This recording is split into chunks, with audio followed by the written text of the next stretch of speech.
भारत और ब्राजील का संबंध उस वक्त एक ऐतिहासिक पल का गवाह बना जब प्रधानमंत्री नरेंद्र मोदी को ब्राजील के सर्वोच्च सम्मान Grand Collar of the National Order of the Southern Cross से सम्मानित किया गया। प्रधानमंत्री मोदी को दिया गया यह सम्मान 57 साल बाद किसी भारतीय प्रधानमंत्री की ब्राजील यात्रा के दौरान दोनों देशों के बीच ऐतिहासिक संबंधों को और गहरा करने वाला रहा। राष्ट्रपति जी द्वारा मुझे ब्राजील के सर्वोच्च राष्ट्रीय सम्मान से विभूषित किया जाना मेरे लिए ही नहीं बल्कि 140 करोड़ भारतवासियों के लिए भी अत्यंत गर्व और भावुकता का पल है। मैं इसके लिए उनका, ब्राजील सरकार और ब्राजील के लोगों का हृदय से आभार व्यक्त करता हूं। इससे पहले पिछले दिनों ही प्रधानमंत्री नरेंद्र मोदी को त्रिनिदाद टोबैगो में वहां के सर्वोच्च नागरिक सम्मान order of the Republic of Trinidad Tobago और घाना में वहां के राष्ट्रीय award the officer of the Order of the star of घाना से सम्मानित किया गया। मैं इस सम्मान को 140 करोड़ भारतीयों की ओर से विनम्रता के साथ स्वीकार करता हूं। यह सम्मान मैं हमारे युवाओं की आकांक्षाओं को,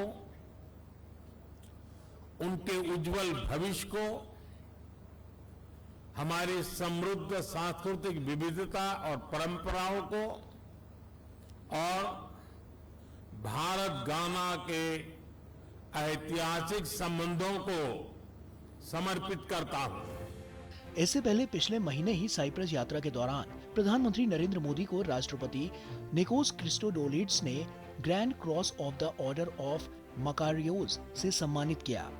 ये साइप्रस का सर्वोच्च सम्मान है।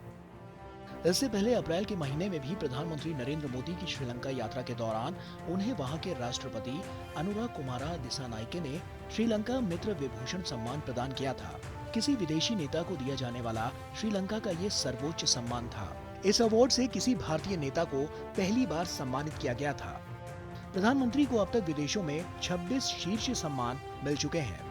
अलग अलग देश अपने सर्वोच्च नागरिक सम्मान देकर ग्लोबल लीडर के तौर पर प्रधानमंत्री मोदी की भूमिका को सम्मानित करते रहे हैं। पिछले साल जुलाई में पीएम को रूस के राष्ट्रपति व्लादिमीर पुतिन ने देश का सर्वोच्च नागरिक पुरस्कार दिया। PM Modi the Order of Saint Andrew the Apostle से सम्मानित होने वाले पहले भारतीय नेता हैं। नवंबर 2024 में नाइजीरिया के राष्ट्रपति बोला अहमद ने प्रधानमंत्री मोदी को grand commander of the Order of niger प्रदान किया। प्रशस्ति पत्र में कहा गया है कि प्रधानमंत्री के दूरदर्शी नेतृत्व ने भारत को एक वैश्विक शक्ति के रूप में स्थापित किया है। पीएम 56 वर्षों में पहले ऐसे विदेशी नेता रहे जिन्हें ये पुरस्कार प्रदान किया गया।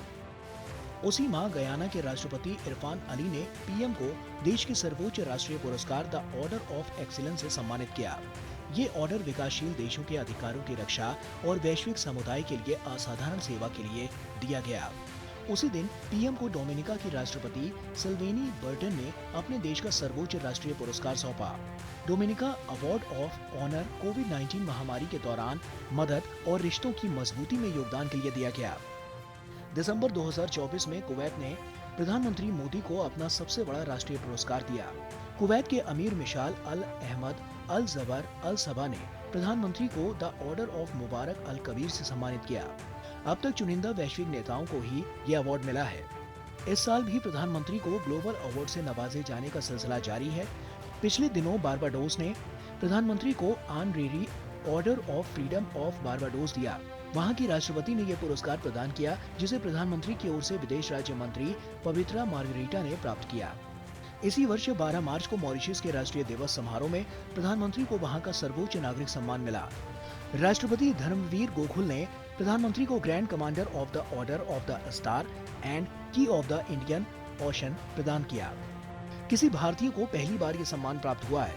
इन अवार्ड्स और ग्लोबल लीडर के तौर पर शोहरत के पीछे सबसे बड़ी वजह है प्रधानमंत्री का विजन। संपूर्ण मानव जाति के कल्याण और शांति संवाद का विजन। संघर्ष ही नहीं, पर्यावरण संकट और आतंकवाद जैसी वैश्विक चुनौतियों को लेकर भी प्रधानमंत्री का संदेश साफ है। समाधान के लिए सब साथ आएं, मिलकर प्रयास करें। आधुनिक तकनीक हो या विकास की डगर, प्रधानमंत्री ग्लोबल साउथ सहित सबको साथ लेकर आगे बढ़ने पर बार बार बल देते रहे हैं। यही वो दृष्टिकोण है जिसे पूरी दुनिया न केवल सम्मान से देखती है, बल्कि इससे मानवता का बेहतर भविष्य सुनिश्चित करने में भी मदद मिल रही है।